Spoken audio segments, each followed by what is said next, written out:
Okay. So in the previous class, we discussed about the derivatives market as some certain concepts related to the derivatives market. So today we will be discussing about the what we call it this uh, another important market which we call it the foreign exchange market. So the another market we have which is quite important, that is called the foreign exchange market.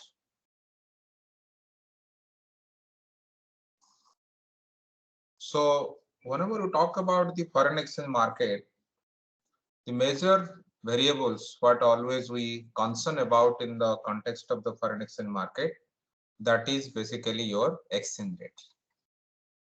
So always we concerned about the exchange rate. So exchange rate is one of the important variable or important factor which always we concern whenever we discuss about the foreign exchange market. So what do we mean by this exchange rate? All of you know that exchange rate is basically nothing but it basically measures the value of one currency in units of the another currency. How one currency can be converted into the another currency, that is basically the exchange rate. So exchange rate basically measures the value of one currency in units of the another currency. So there are two types of markets generally we look at. One is your spot market, another one is the forward market, or the what we call it the derivatives market. So if the underlying asset in the market is derivative market is exchange rate, we call it the exchange rate derivatives. But mostly we deal with this spot rate. So spot rate is basically our concern. So we always talk about the spot rates. And second thing is that whenever we talk about this exchange rate, particularly in the spot market or the normal exchange rate, what always we deal with. So there are broadly two types of exchange rate we come across. One is your nominal, other one is the real. Nominal exchange rate and real exchange rate. This is your nominal exchange rate. We can denote it at let NER, and your real exchange rate you can denote it at RER. So what do we mean by this real exchange rate? The real exchange rate is nothing but it basically indicates the real purchasing power of one currency relative to another currency. The real purchasing power of one currency relative to the another currency. That means it is the your nominal exchange rate adjusted for changes in the relative purchasing power of each currency with respect to a particular or since some base period. So this particular rate, so if I write, you can understand that real exchange rate is nothing but your nominal exchange rate multiplied by your 1 plus your inflation rate in the foreign currency on the foreign market divided by your 1 plus your inflation rate in the home currency, the home market. So that means it basically adjusted to the inflation rate. So therefore, the real exchange rate will indicate the real purchasing power of one currency relative to the another currency. So that's why we are considering the inflation rate in both the markets. So your nominal exchange rate first you find out your inflation rate for foreign currency and this home currency. Then accordingly, your real exchange rate you can calculate. Another thing is what?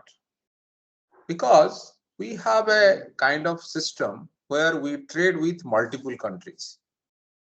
The trade basically takes place with multiple countries. Let India trades with US, trades with UK, trades with many countries, France, and almost all the countries are basically nowadays, because of the policies, liberalization and other policies, our trade takes place with many countries. That's why we deal with many currencies at a particular point of time. So whenever we deal with many countries at a particular point of time in terms of the trade, we should always have a measure which gives you the value of one currency with respect to the many currencies.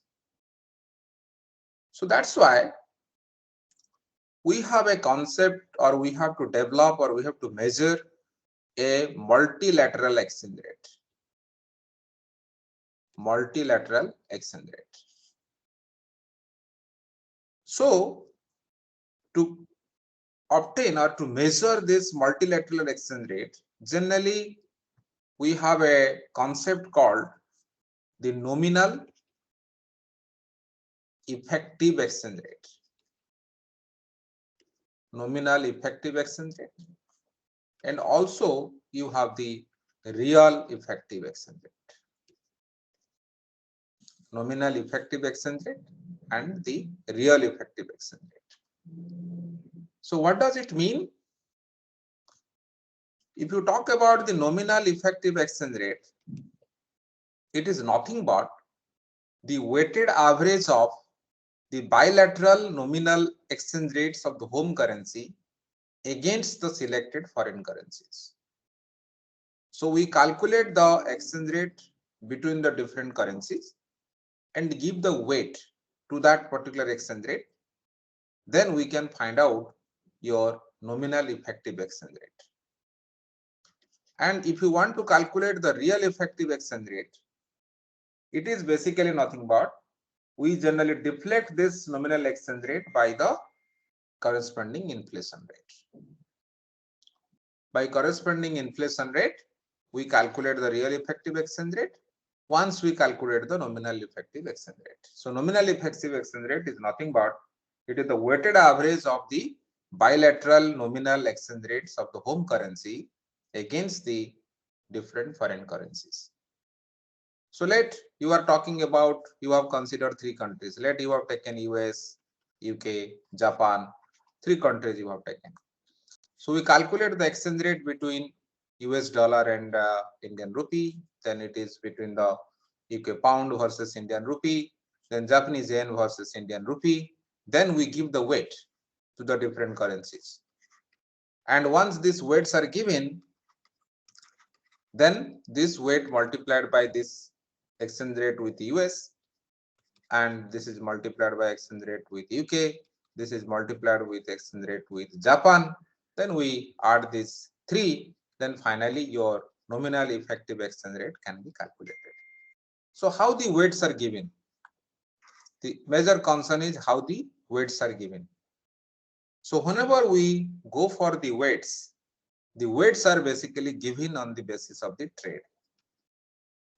Trade is the basis on which the weights to the different exchange rates are given. For example, out of the total trade with India, let US is consisting of 60%, let UK is consisting of 27%, let Japan is consisting of 5%. So like that. So here it will have 0.6 into this, it will be 0.27 into this, and 0.05 into this. So that will give you the nominal effective exchange rate, and mostly the weights are decided on the basis of the trade. Is it clear? Yes. लक्ष्य? Yes, sir. हाँ, कौन बोल रहे हो? Meenakshi? Priyanka? Yes, sir. Yes, sir. I was speaking. Is it clear or not? Yes, sir.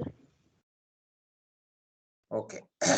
So this is the way the nominal effective exchange rate and the what we can call the real exchange rate, its real effective exchange rate is calculated. Then the other issue is basically what? The other issue is we have to also see that how the what we can say the exchange rates are quoted. What are the different ways the quotations of the exchange rates are basically made? So in this case, if you see that whenever you talk about the quotations part, in the quotations part, generally we can quote this exchange rate either in the direct way or the quotations also can be made in the indirect way. So we have two ways the exchange rate quotations are made. One, we call it the direct. So we have, sorry.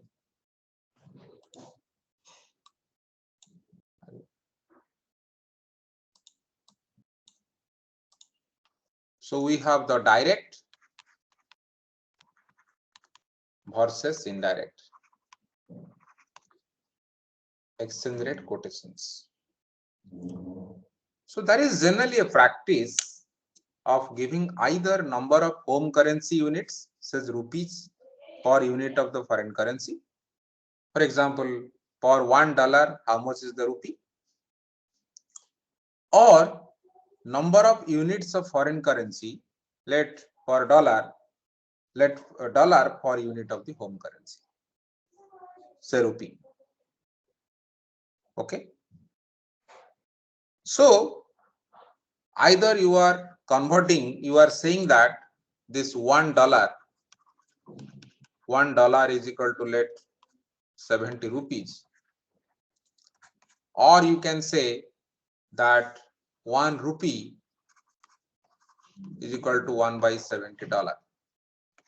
Either of these two way the exchange rates can be quoted. Okay. So that is what basically we call it the direct way of quoting the things. That means one currency versus another currency. But there is another way that whenever we are talking about you are converting dollar to euro or rupee to euro, rupee to euro.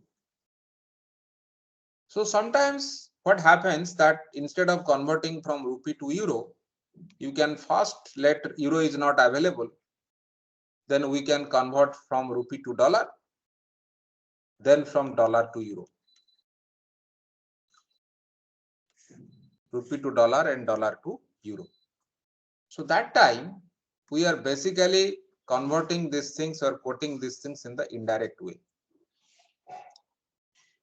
So if there is no transaction cost, if you assume that there is no transaction cost, then the direct exchange rate between the two currencies, either rupee to euro, is exactly equal to the indirect exchange rate via dollar. So if you are converting 1000 rupees, let 1 euro is equal to 80 rupees. So if you are directly converting from 1000 rupees to euro, then it is 1000 divided by 80. That will basically whatever amount you will find. So if you are converting from rupee to dollar and dollar to euro also, you should find the same amount of euros if there is no transaction cost involved in that. But in practical sense, it does not happen. So that's why this concept is basically defined as the cross exchange rate. This is called the cross exchange rate. Here, basically we try to show the relationship between the two currencies that are different from one another currency or the base currency. So it basically the exchange rate between the two currencies via another currency. Let you are converting from rupee to euro, this is your objective. So first you are converting from rupee to dollar, then from dollar to euro. Let us take one example how the cross exchange rate is basically represented. Let there is a spot exchange rate between rupee and pound. Rupee and pound, for example. So we can represent, let S represents your spot. This is your rupee versus pound, right? And here the cross exchange rate will be, first you have converted rupee to the dollar, then into your dollar divided by pound. First you convert your rupee to the dollar, then from dollar to the pound. So that is the way the cross exchange rates are basically represented. So now we have certain kind of things happen, or why this cross exchange rate concept comes, or there are certain kind of logics behind this cross exchange rate. Many a time in the foreign exchange market, the cross exchange rate concept works because of the existence of the arbitrage opportunity. Because of the existence of the arbitrage opportunity. So I will just give you certain kind of idea that what this arbitrage opportunity is, how this arbitrage opportunity basically works. So whenever we talk about the arbitrage opportunity, there are two types of arbitrage opportunities generally we come across. There are two types of arbitrage opportunities generally we come across. One is your, what we call it, the basically arbitrage opportunity means it can be basically capitalizing the discrepancy in quoted price to make a riskless profit. How basically you are capitalizing the discrepancy between the riskless profit, that is basically your arbitrage opportunity.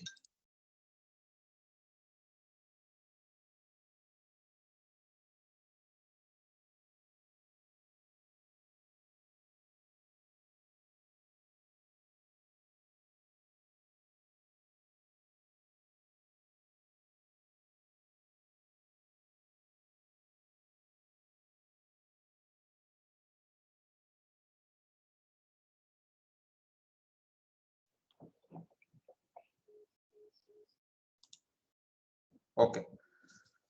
So the arbitrage opportunity means creating the riskless profit by capitalizing this discrepancy between the quoted price of the different currencies. So we have two types of arbitrage opportunity. One is your triangular arbitrage opportunity, and another one is your locational arbitrage opportunity. So what exactly this triangular opportunity is, or triangular arbitrage opportunity is? When the triangular arbitrage opportunity will be possible? When a cross exchange rate quote differs from the rate calculated from the spot rate quotes. When a cross exchange rate quote differ from the rate calculated from the spot quotes. Let us take one example. What basically we mean. Suppose you have 700 rupees and you want to convert it to pound. Convert to pound. Let $1 is equal to 70 rupees and 1 pound let is equal to 90 rupees and 1 pound is equal to let $1.2,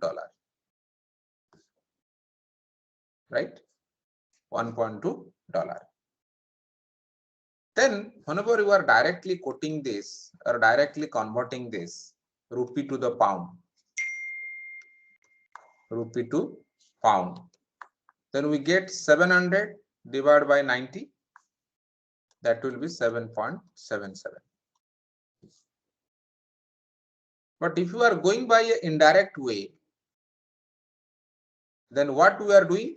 We are going from rupee to dollar So that is your 700 divided by 70. That will give you the $10, right?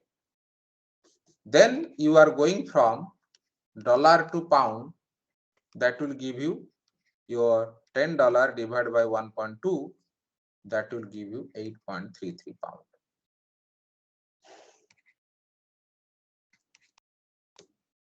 Is it clear? Yes or no?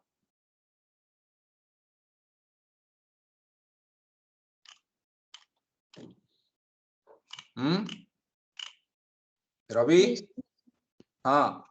Tell me, Re. yes, sir, it's clear. Okay. So that means whenever you are directly converting from rupee to pound, you are getting 7.77. If you are going via dollar, you are getting 8.33 pound, which basically tells that there is a kind of arbitrage opportunity exist here. But suppose within this same example, if I change the data, let $1 is equal to 70 rupees, but 1 pound is equal to let 98 rupees, and 1 pound is equal to $1.4. So in this case, if you see, if you are converting from the rupee to the pound, it is 700 by 98. That will give you some 7.1428. Then from rupee to the dollar, rupee to dollar, you will find 10. 700 by 70, that is 10. Then whenever you go for dollar to the pound, you will find 10 divided by 1.4. That will give you more or less close to this 7.1428. Here, there is no arbitrage. So that's why if there is a discrepancy in quoted price, then there is a possibility of the riskless profit. So in that time, we call it, there is an opportunity of creation of the triangular arbitrage. The triangular arbitrage can be created in that particular point of time. Then I told you the another kind of arbitrage we call it the locational arbitrage. So what do you mean by this locational arbitrage? So if you see that whenever you go for the locational arbitrage, we have basically kind of difference because of the buying price and the selling price. Generally, it happens every time whenever we try to convert our currencies into the foreign currency. Our home currency is converted into foreign currency. This thing basically frequently happens in the market. So here the locational arbitrage is possible when one particular bank's buying price or the bid price is higher than the another bank's selling price for the same currency. You are converting your rupee to the dollar, then one particular bank is giving a different price and another bank is giving a different price. For example, if you see there is a bank A. There is a bank A. There is a bank A, and here the bank A's bid price and bank A's ask price. That means the bank is buying the currency from you, bank is also selling the currency from you to you. So there is a bank B. We can say that there is another bid price, there is another ask price. Bid means it is the buying price, sell means it is the ask means it is the selling price. If I will tell you that the bid price, let for rupee I am giving you the data. For rupee, let for bank A, for rupee, for 1 rupee, let the bid price of the bank A is $0.015. and ask price is $0.017. And for bank B, for rupee is let $0.019 and ask price is $0.020.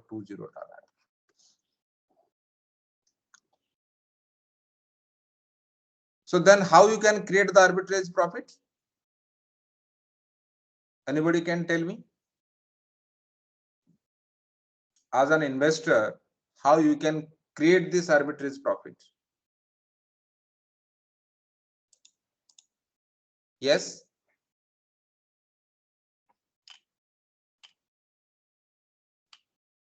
Anybody?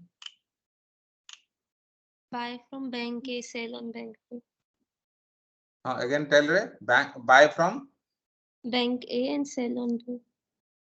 bank, buy from the bank A. How much you will pay? 0.017. 0.017. So you are telling that buy from bank A, right? At the rate of $0.017 and sell it to the bank B at what price? 0.019. 0.19. So that means here you are creating a profit of $0.002 per Indian rupee. So that's why we said the locational arbitrage is possible when a bank's buying price or the bid price is higher than the another bank's selling price. One bank's buying price is higher than the another bank's selling price. If that difference will be there, then you can create this arbitrage profit from that, or the arbitrage opportunity can be created. Okay. So then we have another concept. We use it in the market, foreign exchange market. That is basically we call it the interest rate parity. There is always a interest rate parity which prevails in this particular market. Then what exactly this interest rate parity is? If you talk about this interest rate parity, so what this interest rate parity is? The interest rate parity is, what do you mean by this? It is basically what? The forward rate differs from the spot rate by an amount that it sufficiently offsets the interest rate differential between the two currencies. That means, if I write it in this way, your forward premium is nothing but your 1 plus forward premium means is the difference between the forward rate and the spot rate. It is nothing but this 1 plus your home interest rate divided by your 1 plus foreign interest rate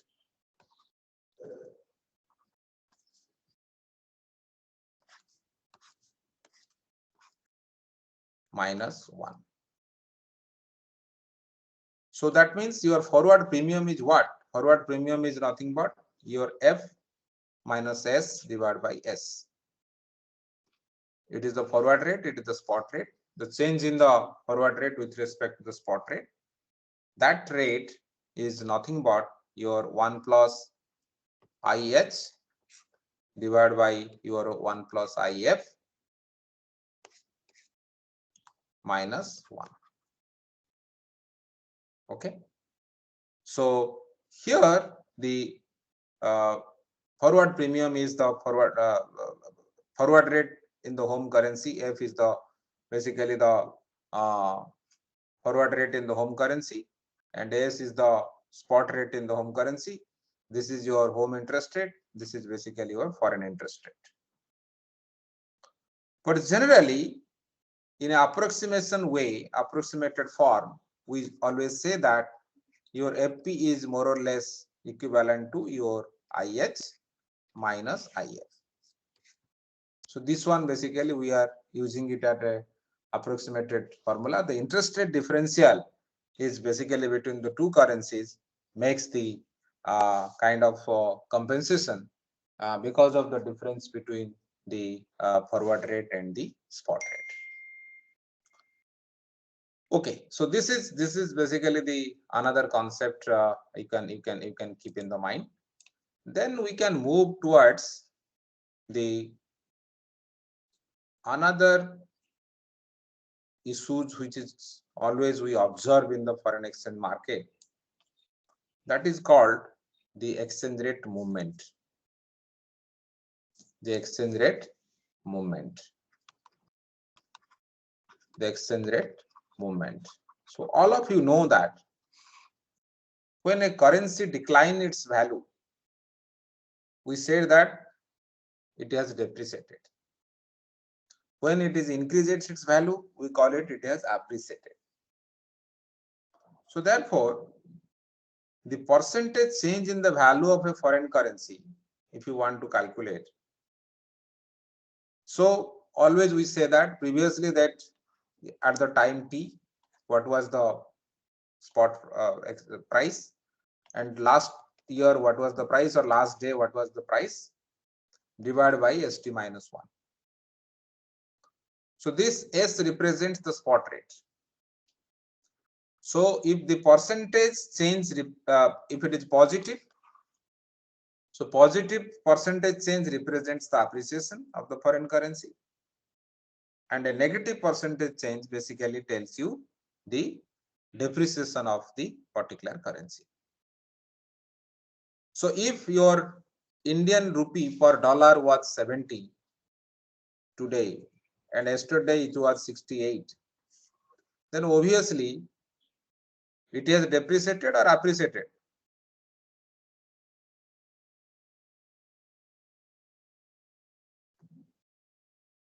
Today it is 68. Today it is 70. Yesterday it was 68. So it is appreciated or depreciated? Depreciated. It has depreciated. The home currency is depreciated. Foreign currency is appreciated? Appreciated. Appreciated. So the positive percentage change, what I told you, represents the appreciation of the foreign currency. Appreciation of the foreign currency and depreciation of the home currency. And your negative one is the depreciation of the foreign currency and the appreciation of the home currency. So that is the way what do you mean by devaluation? There is another concept we call it the devaluation.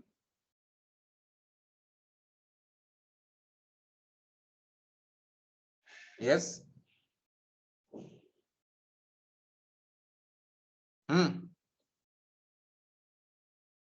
बताओ.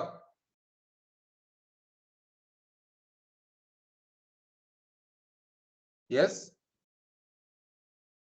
What is devaluation? What is the difference between depreciation and devaluation?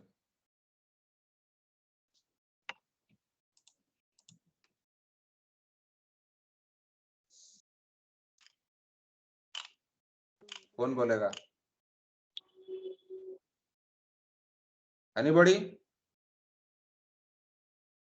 Sir, probably depreciation means intrinsic value will be reducing, whereas devaluation is intrinsic value is higher than what its market value is. Probably. Depreciation and devaluation, the concept is same, but the devaluation is intentional. Okay, it is done by the government. Devaluation is done by the government, and depreciation is a market concept. Is it clear? Sir, in what circumstance devaluation is done and why? Devaluation was done in the 1991. There was a 24% devaluation of the Indian rupee against this dollar and other foreign currencies. It is only done to increase the export performance. To increase the export performance. So whenever the liberalization process started, the Manmohan Singh was the finance minister in the two phases, 12%, 12%, two phases, because there is a huge negative current account deficit we have. That means your export was very much lower than the import. How huge current account deficit was there. So increase this export performance. What basically they have done, they have devalued this currency.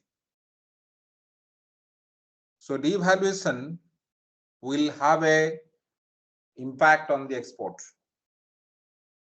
So to increase the export performance, what they have done, they have basically trying to reduce this value of the currency with respect to the other currency. Is it clear? Priyansa? Yes, sir, clear. So devaluation is done by the government or the monetary authority, and the depreciation is a market concept. So demand and supply position takes care of the depreciation part. So that's why every day the fluctuations of the prices, whether it is appreciated or depreciated, that depends upon the demand and supply position of the foreign currency with respect to the home currency. But whenever we talk about the devaluation, it is generally done by the government itself. So that's why there is the difference in terms of the how these particular fluctuations of the movement are done. So devaluation is done by the government, so that's why it is intentional, but depreciation is a market concept. Sir, even if devaluation is done and there is depreciation in the exchange rate to increase the export, but the price will decrease, so it won't benefit that much, right? Which one will not? Which one will not? To whom it will not benefit? Sir, to our country or whichever country is doing that, There is because a, price, even if uh, export is increasing but price has decreased. which price has decreased? Sir, export price, like the price at which we'll sell the good in other country. No, that is no. That is not the case. The case is basically what